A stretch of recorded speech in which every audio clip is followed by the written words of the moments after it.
അസുര രാജാവും വിഷ്ണു ഭക്തനുമായിരുന്ന പ്രഹ്ലാദന്റെ പേരക്കുട്ടിയായിരുന്നു മഹാബലി. മഹാബലി എന്ന വാക്കിനർത്ഥം വലിയ ത്യാഗം ചെയ്തവൻ എന്നാണ്. ദേവന്മാരെ പോലും അസൂയപ്പെടുത്തുന്നതായിരുന്നു മഹാബലിയുടെ ഭരണകാലം. അക്കാലത്ത് മനുഷ്യരെല്ലാം ഒരുപോലെയായിരുന്നു. കള്ളവും ചതിയും പൊളിവചനങ്ങളും ഇല്ലായിരുന്നു. എങ്ങും എല്ലാവർക്കും സമൃദ്ധിയായിരുന്നു. മഹാബലിയുടെ ഐശ്വര്യത്തിൽ അസൂയാലുക്കളായ ദേവന്മാർ മഹാവിഷ്ണുവിൻ്റെ സഹായം തേടി. മഹാബലി വിശ്വജിത്ത് എന്ന യാഗം ചെയ്യവേ വാമനനായി അവതാരമെടുത്ത മഹാവിഷ്ണു ഭിക്ഷയായി 3 അടി മണ്ണ് ആവശ്യപ്പെട്ടു. ചതി മനസ്സിലാക്കിയ അസുരഗുരു ശുക്രാചാര്യരുടെ വിലക്ക് വകവയ്ക്കാതെ മഹാബലി 3 അടി മണ്ണ് അളന്നെടുക്കാൻ വാമനന് അനുവാദം നൽകി. ആകാശം മുട്ടെ വളർന്ന വാമനൻ തൻ്റെ കാൽപാദം അളവുകോലാക്കി. ആദ്യത്തെ 2 അടിക്കു തന്നെ സ്വർഗവും ഭൂമിയും പാതാളവും അളന്നെടുത്തു. 3-ാമത്തെ അടിക്കായി സ്ഥലമില്ലാതെ വന്നപ്പോൾ മഹാബലി തൻ്റെ ശിരസ് കാണിച്ചു കൊടുത്തു. വാമനൻ തൻ്റെ പാദസ്പർശത്താൽ മഹാബലിയെ അഹങ്കാരത്തിൽ നിന്ന് മോചിതനാക്കി സുതലത്തിലേക്ക് ഉയർത്തി. ആണ്ടിലൊരിക്കൽ, അതായത് ചിങ്ങമാസത്തിലെ തിരുവോണ നാളിൽ തൻ്റെ പ്രജകളെ സന്ദർശിക്കുന്നതിന് അനുവാദവും വാമനൻ മഹാബലിക്കു നൽകി. അങ്ങനെ ഓരോ വർഷവും തിരുവോണ നാളിൽ മഹാബലി തൻ്റെ പ്രജകളെ അദൃശ്യനായി സന്ദർശിക്കാൻ വരുന്നു എന്നാണ് ജനങ്ങളുടെ ഇടയിൽ ഉള്ള വിശ്വാസം. ഓണത്തേക്കാൾ വലിയ വാവില്ല. ഓണമുണ്ട വയറേ ചൂളം പാടുകയുള്ളൂ. കാണാൻ മിറ്റും ഓണം ഉണ്ണണം.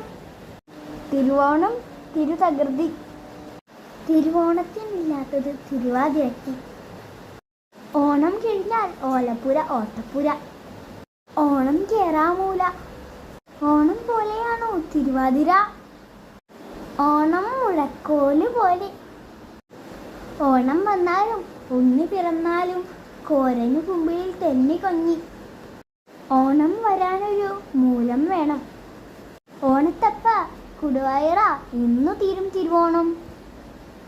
ഓണത്തിനിടയ്ക്കാണോ പുട്ടുകച്ചവടം? ഓണത്തിനല്ലയോ ഓണപ്പുടവ?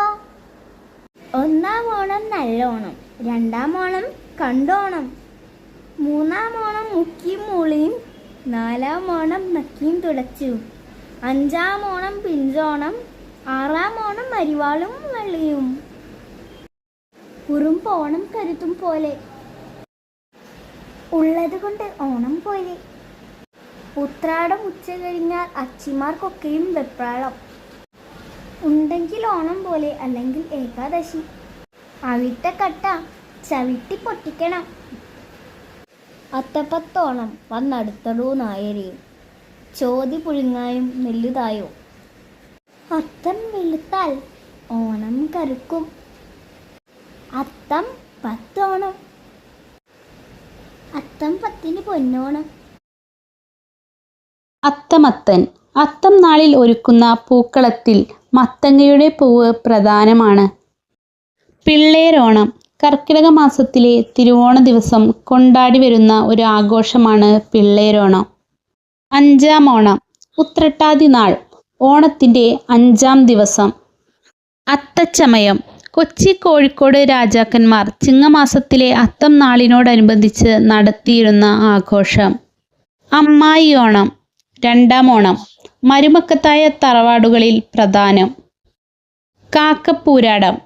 തിരുവോണത്തിന് ഒരു നാൾ മുമ്പുള്ള പൂരാടത്തെ കരിമ്പൂരാടം എന്നാണ് വിളിക്കുക.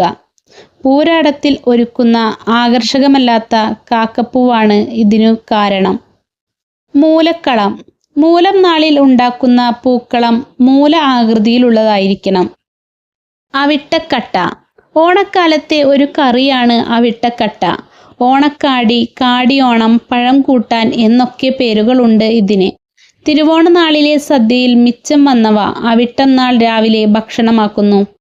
വെള്ളത്തിലിട്ട ചോർ കട്ട പിടിച്ചിരിക്കും. ഇതാണ് അവിട്ടക്കട്ട. അവിട്ടത്തല്ല്. ഓണത്തല്ലിൻ്റെ തുടർച്ചയായി അവിട്ടം നാളിൽ നടത്തുന്ന വിനോദം. 6-ാം ഓണം. കാടിയോണം എന്നും പറയും. ഓണത്തിൻ്റെ 6-ാം ദിവസം. അമ്മായി ഓണം. ഓണ ഒരുക്കങ്ങൾക്ക് ചുക്കാൻ പിടിച്ച് തറവാട്ടിൽ വിലസിയ അമ്മായിയെ സ്നേഹാദരങ്ങളോടെ അവരുടെ വീട്ടിലേക്ക് കൊണ്ടുപോകുന്നത് അവിട്ടം നാളിലാണ്. അന്നുച്ചയ്ക്കുള്ള ഓണമാണ് അമ്മായി ഓണം. 28-ാം ഓണം കന്നിമാസത്തിലെ തിരുവോണനാൾ, 28 ദിവസത്തിനു ശേഷമുള്ളത്. ഉത്രട്ടാതി വള്ളംകളി, ആറന്മുളയിലെ വള്ളംകളി. ഉത്രാടപ്പാച്ചിൽ, ഓണസദ്യയ്ക്കു വേണ്ടിയുള്ള നെട്ടോട്ടവും തിരക്കും. ഉത്രാടച്ചന്ത, ഓണത്തിന് മുമ്പുള്ള ചന്ത. ഉത്രാടവിളക്ക്, ഓണത്തലേന്ന് വീടുകളിൽ കൊളുത്തിവെക്കേണ്ട വിളക്ക്. അത്തപ്പത്ത്, അത്തം മുതലുള്ള 10-ാം ദിവസം, തിരുവോണനാൾ. ഓണക്കിളി, ഓണക്കാലത്ത് കൂടുതലായി കാണപ്പെടുന്ന ഓറിയോൾ എന്ന പക്ഷി. ഓണത്തുമ്പി, ഓണക്കാലത്ത് പെട്ടെന്ന് പ്രത്യക്ഷപ്പെടുന്നതിനാൽ ഇവയെ ഓണത്തുമ്പി എന്ന് വിളിക്കുന്നു. ഓണക്കോടി, ഓണത്തിന് വീട്ടിലെല്ലാവർക്കും നൽകുന്ന പുതിയ വസ്ത്രം. ഓണത്താർ, ഓണത്തിന് മാത്രമുള്ള തെയ്യമാണ് ഓണത്തെയ്യം. മഹാവിഷ്ണു സങ്കല്പത്തിലുള്ള ഈ തെയ്യക്കോലത്തെ ഓണത്താർ എന്ന് വിളിക്കുന്നു. കോലത്തുനാട്ടിലാണ് ഓണത്താർ കെട്ടുന്നത്. ഓണക്കൂട്ടം, ഓണക്കാലത്ത് കൂടിച്ചേരുന്ന പഞ്ചായത്ത്. ഓണാഘോഷങ്ങളെക്കുറിച്ച് ചർച്ച ചെയ്യാനാണ് യോഗം കൂടുന്നത്. ഓണനക്ഷത്രം, തിരുവോണ നക്ഷത്രം. ഓണപ്പാട്ട്, ഓണക്കാലത്ത് പാടുന്ന പാട്ടുകൾ, കാലാകാലങ്ങളായി പാടിപ്പതിഞ്ഞവ. കേരളത്തിൽ ജൂലൈ ആഗസ്റ്റ് മാസങ്ങളിൽ പൂക്കുന്ന ഒരു ചെടിയാണ് ഇംപേഷ്യൻസ് ബ്ലാസ്റ്റിഡെ എന്നറിയപ്പെടുന്ന ഓണപ്പൂവ്. ഓണക്കളികൾ ഏതെല്ലാം? ആട്ടക്കളം കുത്തൽ, കൈകൊട്ടിക്കളി, പുലിക്കളി, ഓണക്കുമ്മാട്ടി, ഓണത്തല്ല്, ഓണക്കളി, കമ്പിത്തായം കളി. ബാരക്കളി, നായയും പുലിയും വെക്കൽ, ആറന്മുള വള്ളംകളി. തലപ്പന്ത് കളി, കിളിത്തട്ടുകളി, സുന്ദരിക്ക് പൊട്ടുകുത്ത്, വടംവലി. മാവേലി തമ്പൂരാൻ നാടു കാണാൻ വരും മാസമീ പൊൻചിങ്ങമാസം, മാസമീ പൊന്നോണമാസം. മാവേലി തമ്പൂരാൻ നാടു കാണാൻ വരും മാസമീ പൊൻചിങ്ങമാസം, മാസമീ പൊന്നോണമാസം. വീടുകൾ തോറും പൂക്കളമൊരുങ്ങും മാസമീ പൊൻചിങ്ങമാസം, മാസമീ പൊന്നോണമാസം. വീടുകൾ തോറും പൂക്കളമൊരുങ്ങും മാസമീ പൊൻചിങ്ങമാസം, മാസമീ പൊന്നോണമാസം. ശാഖകൾ തോറും പൂവുകൾ തിങ്ങും മാസമീ പൊൻചിങ്ങമാസം, മാസമീ പൊൻ. ശാഖകൾ തോറും പൂവുകൾ തിങ്ങും മാസമീ പൊൻചിങ്ങമാസം, മാസമീ പൊൻ. മാവേലി തമ്പൂരാൻ നാടു കാണാൻ വരും മാസമീ പൊൻചിങ്ങമാസം, മാസമീ പൊന്നോണമാസം. ഉണ്ണിയേ ഉണ്ണിയോടിവായോ, പൂക്കളൊരുക്കാനോടിവായോ, പൂക്കളം തീർക്കാനോടിവായോ, ഓണമായി പൊന്നോണമായി. ഉണ്ണിയേ ഉണ്ണിയോടിവായോ, പൂക്കളൊരുക്കാനോടിവായോ, പൂക്കളം തീർക്കാനോടിവായോ, ഓണമായി പൊന്നോണമായി. ഉണ്ണിയോടിവായോ, ഊഞ്ഞാൽ കെട്ടാനോടിവായോ, ഊഞ്ഞാലാടാനോടിവായോ, ഓണമായി പൊന്നോണമായി. ഉണ്ണിയോടിവായോ ഊഞ്ഞാൽ കെട്ടാനോടിവായോ ഊഞ്ഞാലാടാനോടിവായോ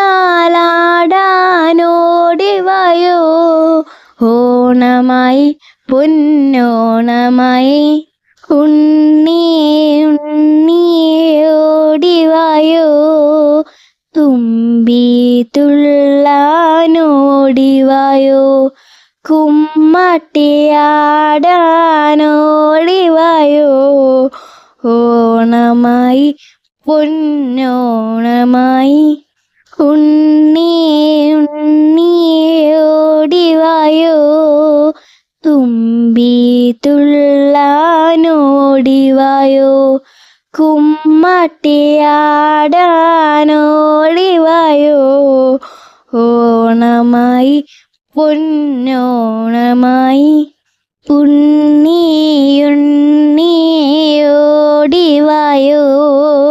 ഓടിക്കളിക്കാനോടിവായോ ചാടിക്കളിക്കാനോടിവായോ ഓണമായി പൊന്നോണമായി ഉണ്ണിയോടിവായോ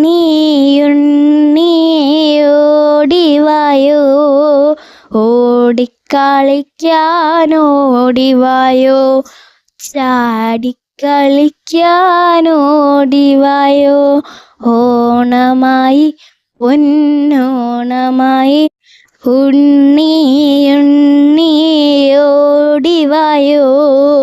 സദ്യ കഴിക്കാനോടിവായോ പായസം കുടിക്കാനോടിവായോ ഓണമായി പൊന്നോണമായി ഉണ്ണിയോടിവായോ സദ്യ കഴിക്കാനോടിവായോ പായസം കുടിക്കാനോടിവായോ ഓണമായി പൊന്നോണമായി. ഓണത്തെയ്യം.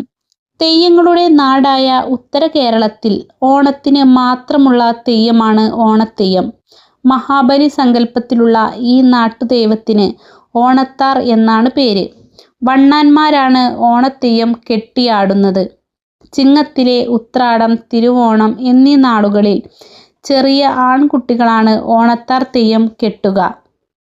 മുഖത്ത് തേപ്പും ചെറിയ മുടിയും വലതുകൈയിൽ മണിയും ഇടതുകൈയിൽ ഓണവില്ലുമായി തെയ്യം വീടുതോറും കൊട്ടിപ്പാടി ആടിക്കുന്നു. ഒപ്പം വണ്ണാന്മാർ ചെണ്ട കൊട്ടുകയും പാടുകയും ചെയ്യുന്നു. അസുര ചക്രവർത്തിയായ മഹാബലിയുടെ ചരിത്രമാണ് ഓണത്താർ പാട്ടിൻ്റെ ഉള്ളടക്കം. കണ്ണൂർ ജില്ലകളിലാണ് ഈ തെയ്യം ഏറ്റവും പ്രചാരത്തിലുള്ളത്. വേലൻ തുള്ളൽ. ഓണം തുള്ളൽ എന്നുകൂടി പേരുള്ള ഈ കല വേല സമുദായത്തിൽപ്പെട്ടവരാണ് അവതരിപ്പിക്കുന്നത്. ഓണക്കാലത്തു മാത്രമാണ് ഇത് നടത്താറുള്ളത്. ഉത്രാട നാളിലാണ് ആദ്യം കളി തുടങ്ങുന്നത്. കളിസംഘം വീടുകൾ തോറും കയറിയിറങ്ങി കലാപ്രകടനം നടത്തുന്നു.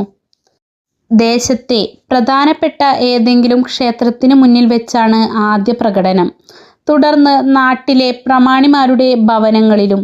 വേലൻ, വേലത്തി, 10 വയസ്സിൽ താഴെയുള്ള ഒരു പെൺകുട്ടി, കുടുംബത്തിൽപ്പെട്ട ഏതെങ്കിലും ഒരു പുരുഷൻ, ഇവനാണ് സാധാരണയായി സംഘത്തിലുണ്ടാവുക. ഓട്ടുകിണ്ണത്തിൽ പേനാക്കത്തി പോലുള്ള സാധനം കൊണ്ട് കൂടെയുള്ള പുരുഷൻ കൊട്ടുമ്പോൾ വേലത്തി കൈത്താളമിടുന്നു. പെൺകുട്ടി കുരുത്തോല കൊണ്ട് നിർമ്മിച്ച ചാമരം വീശിക്കൊണ്ട് നൃത്തം ചെയ്യുന്നു. ഗണപതി, സരസ്വതി എന്നിവരെ വന്ദിച്ചുകൊണ്ടുള്ള പാട്ട് കഴിഞ്ഞാൽ മാവേലിയുടെ വരവിനെ പ്രകീർത്തിച്ചുകൊണ്ട് പാട്ടുകൾ പാടുന്നു. തുടർന്ന് സന്താനഗോപാലം, പാനയിലെ വൈകുണ്ഠ ദർശനം മുഴുവനും പാടുന്നു. പിന്നീട് അമ്മാനമാട്ടം, പാറാവളയം, കുടനിവർത്തൽ, അറവുകാരൻ എന്നീ കലാപ്രകടനങ്ങൾ വേലത്തി നടത്തുന്നു. നാടിനും നാട്ടാർക്കും തമ്പുരാനും ക്ഷേമ ഐശ്വര്യങ്ങൾ നേർന്ന് വേലൻ തുള്ളൽ അവസാനിക്കുമ്പോൾ നാട്ടുപ്രമാണി വേലനും കുടുംബത്തിനും സമൃദ്ധമായി കഴിയാൻ വേണ്ട വക സമ്മാനിക്കുന്നു. ഈ കല കോട്ടയം ജില്ലയിൽ അപൂർവം ചില സ്ഥലങ്ങളിൽ മാത്രമാണ് ഇപ്പോൾ പ്രചാരത്തിലുള്ളത്. ഓണേശ്വരൻ, ഓണപ്പൊട്ടൻ. ഓണത്തെയ്യത്തിൽ തന്നെ സംസാരിക്കാത്ത തെയ്യമാണ് ഓണേശ്വരൻ. വായ് തുറക്കാതെ തന്നെ തെയ്യം കാണിക്കുന്നതിനാൽ ഓണപ്പൊട്ടൻ എന്ന പേരിലും അറിയപ്പെടുന്നു. കോഴിക്കോട്, കണ്ണൂർ ജില്ലകളിൽ ഉൾപ്രദേശങ്ങളിലാണ് ഇത് കൂടുതലായും കണ്ടുവരുന്നത്.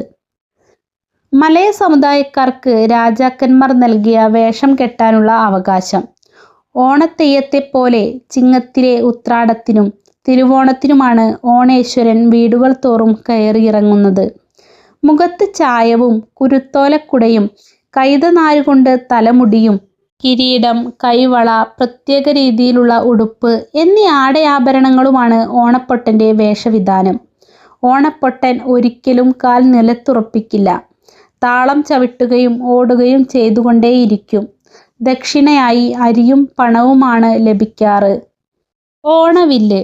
ഓണക്കാല വിനോദങ്ങളിൽ ഏറെ പ്രധാനമുള്ള ഒന്നായിരുന്നു ഓണവില്ല് എന്ന സംഗീത ഉപകരണം. മധ്യ കേരളത്തിൽ ഏറെ പ്രചാരത്തിലുണ്ടായിരുന്ന ഇത് ഇന്ന് തീരെ അപ്രത്യക്ഷമായിരിക്കുന്നു. ഓണക്കാലത്ത് മാത്രമേ വില്ലു കൊട്ടുക ഉണ്ടാകുകയുള്ളൂ. പനയുടെ പാത്തി, കവുങ്ങ്, മുള എന്നിവ കൊണ്ടാണ് ഓണവില്ല് ഉണ്ടാക്കുക. ഞാണുണ്ടാക്കുവാൻ മുള മാത്രമേ ഉപയോഗിക്കൂ.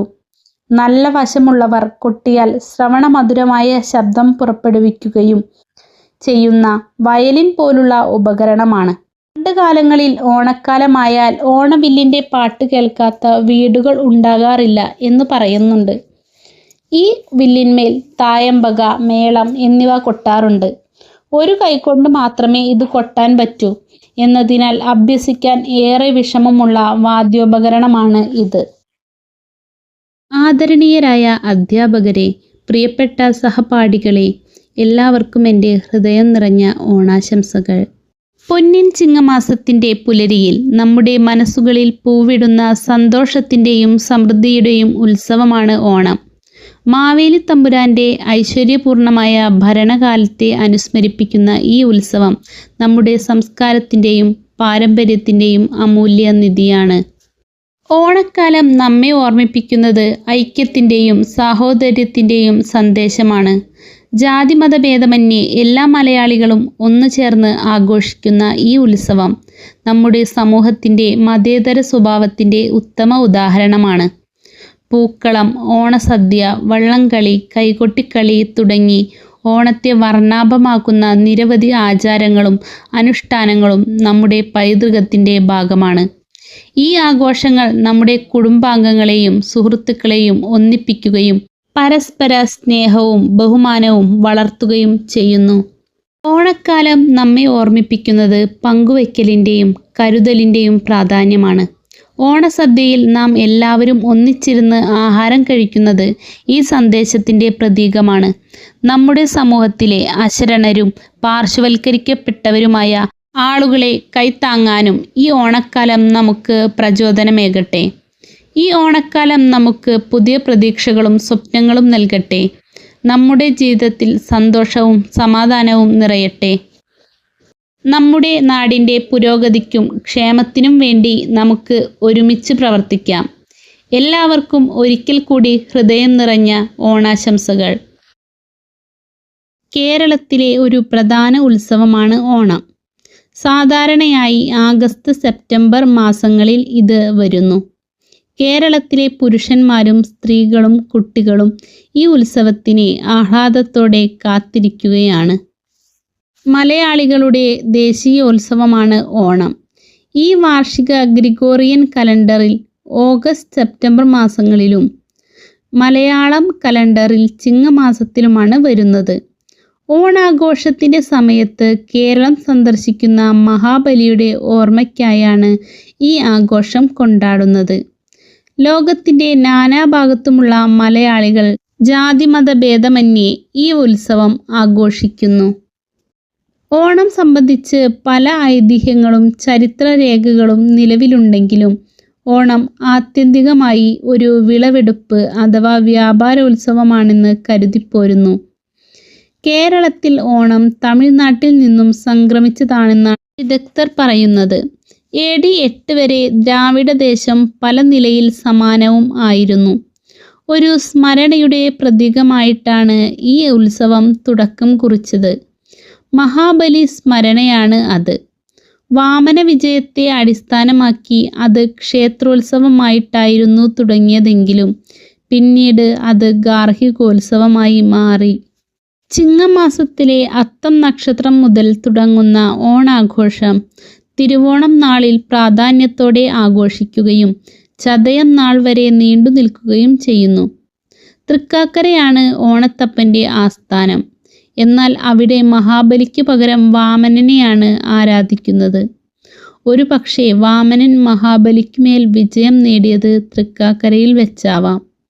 മഹാബലിയെ വാമനൻ പാതാളത്തിലേക്ക് ചവിട്ടിത്താഴ്ത്തി എന്ന ഒരു കഥയ്ക്ക് പ്രചാരമുണ്ട്.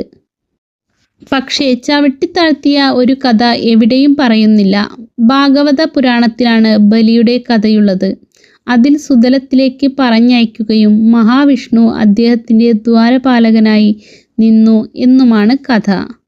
അസുര രാജാവും വിഷ്ണു ഭക്തനുമായിരുന്ന പ്രഹ്ലാദൻ്റെ പേരക്കുട്ടി ആയിരുന്നു മഹാബലി. മഹാബലി എന്ന വാക്കിനർത്ഥം വലിയ ത്യാഗം ചെയ്തവൻ എന്നാണ്. ദേവന്മാരെ പോലും അസൂയപ്പെടുത്തുന്നതായിരുന്നു മഹാബലിയുടെ ഭരണകാലം. അക്കാലത്ത് മനുഷ്യരെല്ലാം ഒരുപോലെയായിരുന്നു. കള്ളവും ചതിയും പൊളിവചനങ്ങളും ഇല്ലായിരുന്നു. എങ്ങും എല്ലാവർക്കും സമൃദ്ധിയായിരുന്നു. മഹാബലിയുടെ ഐശ്വര്യത്തിൽ അസൂയാലുക്കളായ ദേവന്മാർ മഹാവിഷ്ണുവിൻ്റെ സഹായം തേടി. മഹാബലി വിശ്വജിത്ത് എന്ന യാഗം ചെയ്യവേ വാമനനായി അവതാരമെടുത്ത മഹാവിഷ്ണു ഭിക്ഷയായി 3 അടി മണ്ണ് ആവശ്യപ്പെട്ടു.